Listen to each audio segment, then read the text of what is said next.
कहानी सच्चाई का इनाम। एक गांव में एक लड़का रहता था जो बहुत गरीब था।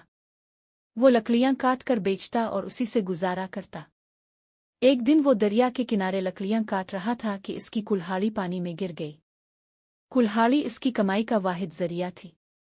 वो रोने लगा और अल्लाह से दुआ करने लगा। अल्लाह ने इसकी दुआ कबूल की।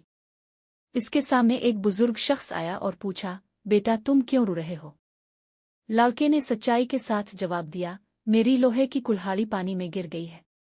बुजुर्ग ने दरिया से एक सुनहरी कुल्हाड़ी निकाली और कहा, क्या ये तुम्हारी है? लड़के ने कहा, नहीं, मेरी कुल्हाड़ी लोहे की थी।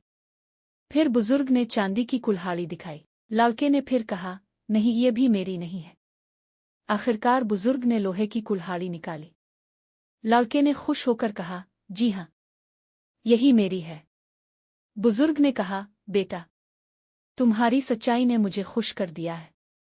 ये लो, ये तुम्हारी कुल्हाड़ी भी, और इनाम के तौर पर सुनहरी और चांदी की कुल्हाड़ियां भी साथ ले लो। सबक: सच बोलने वाला कभी नुकसान नहीं उठाता, बल्कि अल्लाह उसके रिस्क और इज्जत में इजाफा करता है।